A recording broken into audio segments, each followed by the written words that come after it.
The Hunter's Chase, a race that I can certainly plead ignorance in, that I don't follow the point-to-point scene in any level of depth. But what I do follow is horses that run in this type of sphere over and over and over again. Salsify was my saving grace one year when Jay Mangan got unshipped by Oscar Delta, and I'd probably had too much going into Salsify, just in some small models. I told too many people to bet him as well, and luckily he got the job done. But that's probably like an early reminder for me that these are potentially the types of horses that you can get in here. They can be characters, shall we say, and It's on the Line is certainly one of those characters. Will, now last year I felt like they got there too soon with him.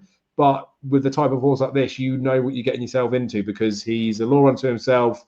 Not saying he wins when he wants, because sometimes he doesn't want to win. But that he's got the ability in the tank. If everything goes his way, he's sets a very high bar for horses to surpass. And last year as well, we ran in this, came third. Then he went to Aintree, won at Aintree over 2 mile 5. Then went to Punchestown and won the Punchestown Hunter's Chase there. So as much as he can be a bit in and out, that's a pretty decent level of consistency for a horse that's a bit roguey. So what my stance with him is, I mean, he is 3-1 or 100 to 30. I think you can get non-runner money back. It's only 3 places, and it's normally a decent sized field. But you get most of your money back if you were to bet him each way. But with him being liable to do something silly, it might as well be nowhere. I'd look at him as a horse that I will bet for this race, not for massive stakes, but I'll definitely bet for this race. I think 3-1's juicy. If he'd have run better last time, he'd be sort of 6-4ish poke. And then I'll just bet him at Aintree after, and I'll just bet him again at Punchestown, because he'll win one of them, and I'll get my money back at some point. But if he wins the Hunter's Chase first time up this year, or of the first of those 3 big festivals, I'd probably draw up stumps. Like, he'd be one of those that if I had a bet on him and he won me money, I wouldn't be chasing it after, but I'd happily follow him in for the next couple of runs, if you know what I mean. So good, responsible gambling advice going in there. I think this is one of these races where the Hunter's Chases at any other meeting, I very, very, very, very, very rarely would ever bet in them, unless it's been like an old friend that's now going hunter chasing that I think has got a proper chance. When it gets to these types of ones, though, I do always like to get in there, because I think that they're big like targets for these types of horses to go in there. Someone like Emmett Mullins will want redemption from last year, so I think they're much more trustworthy than even I've conveyed. And I still think they can rate as okay-ish betting opportunities. But again, in the pecking order of how many points I'd ever have in a race like this, it would be very lowly. Like, I would never be going over 1 or a couple of points in a race like this. But surely It's on the Line will win this year, wouldn't he, Will? Well, I think he's got a tougher rival than he's ever had, actually, even though he's got beat in the race last year, and that's in the shape of Angel's Dawn.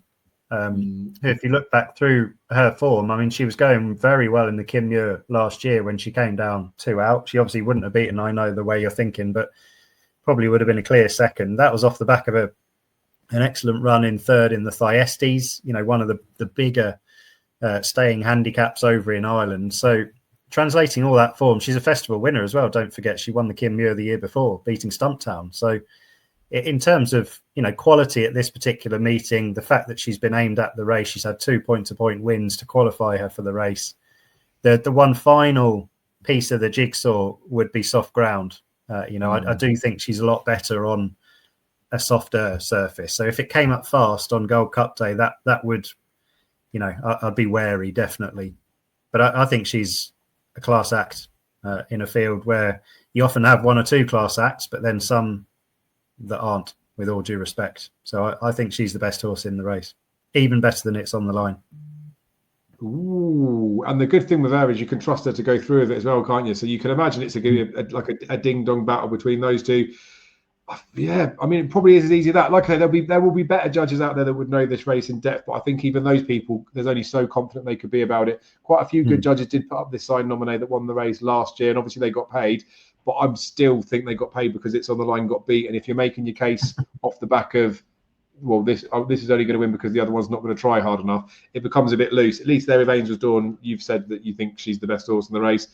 She'll get £7 as well, wouldn't she? Or do they not for point? Do they? I'm not. Yeah, I think they would do. Yeah. This is bad, isn't it? I mean, the thing is, we don't have the entries out for this race either. That and the bumper haven't actually confirmed the entries as yet. So They'll be there, though. They'll definitely be there. But anyway, we've given the first and the second favourite for the Hunters Chase, but it pays even money, or just over that. Probably pays about 5 4 6 4 if you back the pair. So yeah, one of those races. And again, I guess the people that are watching this type of stuff, unless you've never been involved in the Cheltenham Festival before, you'll be aware that this is somewhat of a novelty race. That sounds really offensive to all the people that treat it as a good type one. But from the betting perspective, we've got 28 races. This would be in the bottom couple or few for me.